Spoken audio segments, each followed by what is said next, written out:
Okay, Paul, thanks for joining us. Just wanted to chat to you about the new rink development and how that's going. I understand you've been having some meetings with the design people this week, is that right? Yeah, we've had some initial discussions and a brief meeting. There's more meetings to follow, but you know, we're starting to get into a bit of the detail now around the new facility.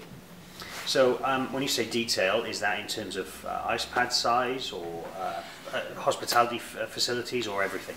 Yeah, there's much debate going on with regards to what exactly will sit internally within the facility.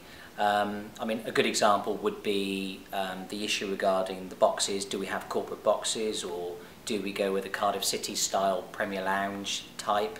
I think the thing for me is that we want to be able to make sure that whatever facility we have enough numbers, enough capacity to hold numbers. So for example, having a Devil's Bar with a capacity of 100 people doesn't really work. It doesn't work for us. It doesn't work really for the ice skaters either. Or the venue.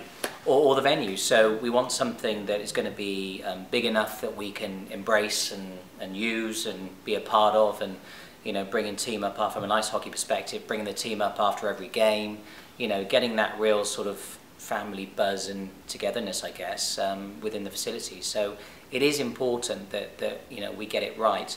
There's also things like the issue regarding international competition, which is really, I think, a big driver for the council with regards to the International Sports Village. The name gives it away. With the European City of Sport, aren't we all? For 2014. Yeah. So, you know, there's a real push to make sure that we can attract international sport. So there are issues such as for figure skating to attract international competition, my understanding is we have to have a 60 by 30 rink.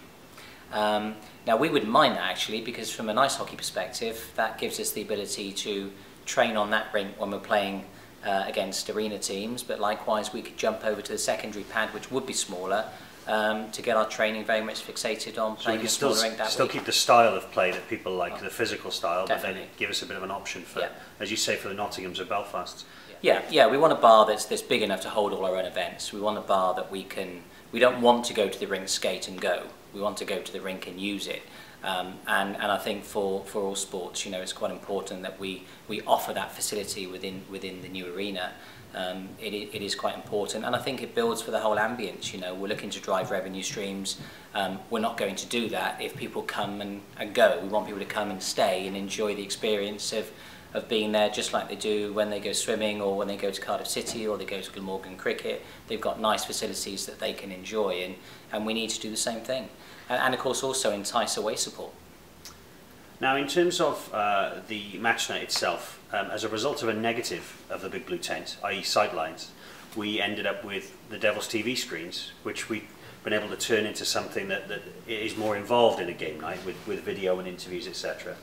How involved are the discussions in terms of entertainment facilities for the arena, if it's even been discussed at all?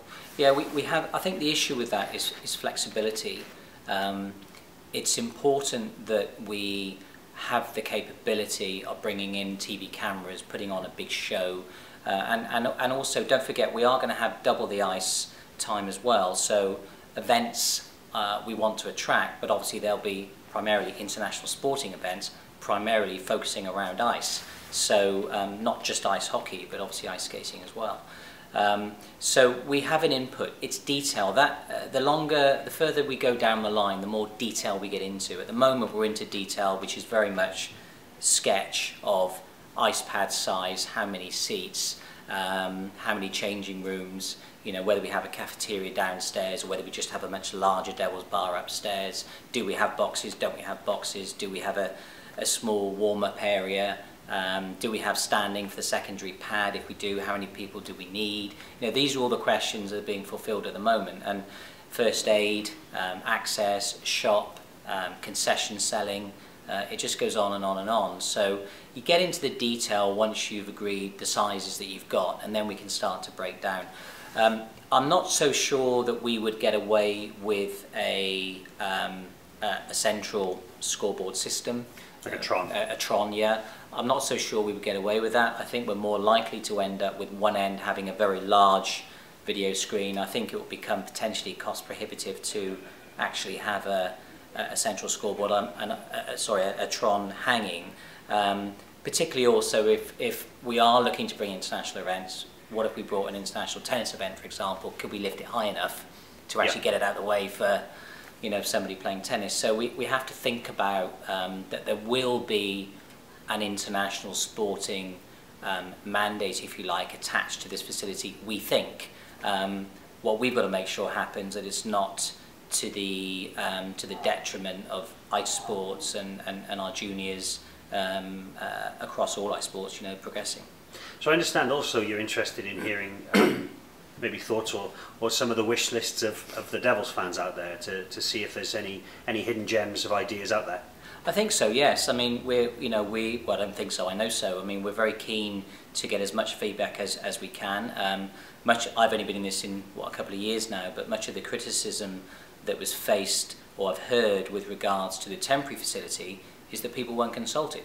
And if they had been consulted, then we wouldn't have an issue with sightlines, for example, as we have now. So it's very important for us to get as much feedback as possible, and I would certainly welcome all inquiries, questions, ideas, suggestions over the next 2, 3, 4 days if possible, because things are really moving at quite a pace, and the quicker we can get those ideas and embrace them, the better.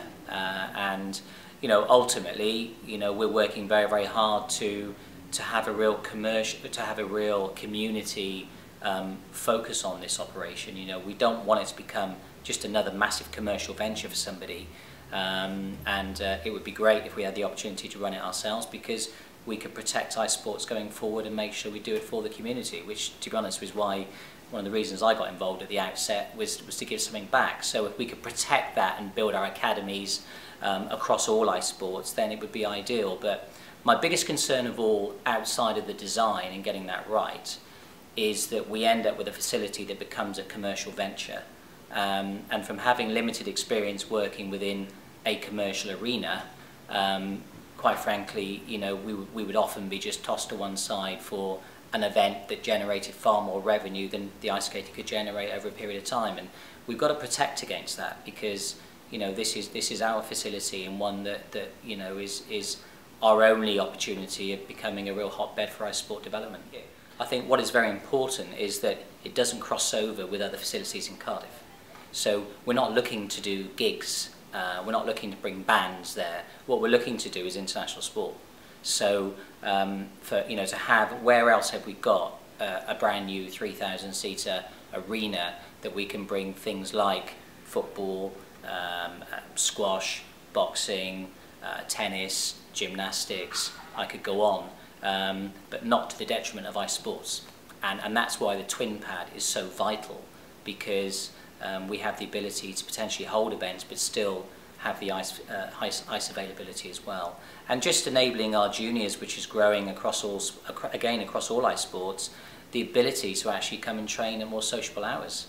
It's tough for the parents, it's not a great environment, as we've seen currently, but obviously with a nice warm bar or a nice warm area that they can sit and wait, hopefully the whole experience will be that much more attractive, and as a result we'll attract a lot more people to it.